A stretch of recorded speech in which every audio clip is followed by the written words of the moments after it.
మాజీ మంత్రి కాకాని గోవర్ధన్ కేసు విచారణ రేపటికి వాయిదా పడింది. నేడు నెల్లూరు రూరల్ డీఎస్పీ కార్యాలయానికి విచారణకు రావాల్సిందిగా నిన్న కాకానికి నోటీసులు జారీ చేశారు. అయితే కాకాని గోవర్ధన్ ఇవాళ విచారణకు హాజరు కాలేదు. దీంతో హైదరాబాద్లోని కాకాని నివాసానికి వెళ్లింది పోలీసు బృందం. అక్కడ కూడా కాకాని అందుబాటులో లేకపోవడంతో కుటుంబ సభ్యులకు నోటీసులు అందజేశారు. రేపు ఉదయం 11 గంటలకు విచారణకు హాజరు కావాలని నోటీసులు ఇచ్చారు. మరోవైపు ఇప్పటికే హైకోర్టులో బెయిల్ పిటిషన్తో పాటు క్వాష్ పిటిషన్ దాఖలు చేశారు కాకాని గోవర్ధన్. ఈ పిటిషన్లు రేపు హైకోర్టులో విచారణకు రానున్నాయి.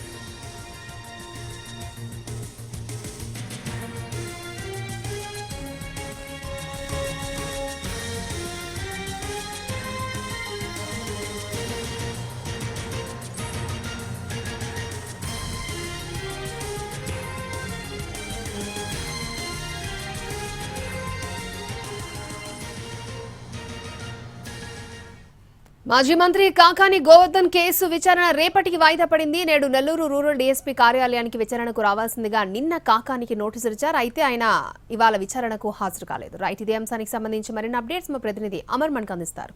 అమర్, అక్షయ, పొదలకూరు మండలం తాటిపర్తి మండలంలో జరిగిన అక్రమ మైనింగ్కి సంబంధించి విచారణ జరిపి వివరాలు రాబట్టేందుకు కోసం నెల్లూరు రూరల్ పోలీసులు కాకానికి నోటీసు ఇచ్చారు. నిన్న సాయంత్రం ఆయన నోటీసు సర్వ్ చేశారు. ఈ రోజు ఉదయం 11 గంటలకు నెల్లూరు రూరల్ డీఎస్పీ కార్యాలయానికి హాజరు కావాలని కూడా స్పష్టం చేశారు. అయినప్పటికీ కూడా ఉదయం 10:30 నుంచినే పోలీసు బృందాలు ఇక్కడికి నెల్లూరు డీఎస్పీ కార్యాలయానికి చేరుకున్నాయి. పొదలకూరు సిఐతో పాటు నెల్లూరు రూరల్ డీఎస్పీ శ్రీనివాసరావుతో పాటు అదనపు పోలీసు అధికారులు కూడా చేరుకుని ఒక ప్రశ్నావళి కూడా వాళ్ళు సిద్దం చేశారు. దాదాపు 30 ప్రశ్నలు కూడా ఆయన్ను అడిగి వివరాలు రాబట్టేందుకు కోసం కూడా వాళ్ళు సిద్దంగా ఉన్నారు. ఇప్పుడు కూడా వాళ్ళంతా కూడా వేచున్నారు. కానీ ఇంతవరకు కూడా కాకాని ఈ విచారణకు హాజరు కాలేదు. దాంతో కాకాని హైదరాబాద్ లో ఉన్నట్టుగా కూడా గుర్తించిన పోలీసులు అక్కడ నోటీసులు సర్వ్ చేసేందుకు కూడా ప్రత్యేక పోలీసు బృందాలను పంపారు. అక్కడ ఆయన కూడా ఆ ఇంట్లో కూడా అందుబాటులో లేకపోవడంతో కుటుంబ సభ్యులకు నోటీసు ఇచ్చినట్టు తెలుస్తుంది. రేపు ఉదయం 11 గంటలకు నెల్లూరు రూరల్ డీఎస్పీ కార్యాలయానికి విచారణకు హాజరు కావాలని చెప్పి కూడా ఆ నోటీసులు పేర్కొన్నారు. కానీ కాకాని నెల్లూరులో కానీ హైదరాబాద్ లో కానీ అందుబాటులో లేదు. ఆయన విజయవాడలో న్యాయవాది వద్దకు వెళ్లినట్టుగా కూడా పార్టీ వర్గాలు చెబుతున్నాయి. కానీ ఎక్కడున్నాడన్న విషయం మాత్రం ఇంతవరకు తెలియలేదు. కాకాని ఈ కేసుకు సంబంధించినంత వరకు ఇప్పటికే 10 మంది మీద పోలీసులు అభియోగాలు నమోదు చేశారు. ఇందులో A4 గా కాకాని ఉన్నారు.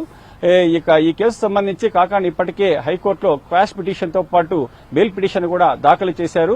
ఈ పిటిషన్లు కూడా రేపు విచారణకు రానున్నాయి. ఈ నేపథ్యంలోనే పోలీసులు ఆయన నుంచి వివరాలు రాబట్టేందుకు కోసం విచారణకు ఆదేశించడం కొంచెం కలకలాన్ని రేపింది. పార్టీ వర్గాలు కూడా అంటే కాకాని గత 3 రోజుల నుంచి కూడా ఇంట్లో అందుబాటులో ఉన్నారు. అప్పుడైతే నోటీసు సర్వ్ చేయలేదు. కానీ ఇప్పుడు హఠాత్తుగా నోటీసు జారీ చేయడం వల్ల మర్మం ఏంటని కూడా వాళ్ళు ఆలోచిస్తున్నారు. అంటే కాకాని ఎలాగైనా అరెస్ట్ చేయాలని చెప్పి కూడా పోలీసులు భావిస్తున్న తరుణంలో ఆయన హైదరాబాద్ లో కానీ నెల్లూరులో కానీ లేకపోవడంతో ఆయన మరోసారి పిలిచి విచారణ చేయాలని చెప్పి కూడా పోలీసులు భావిస్తున్నారు.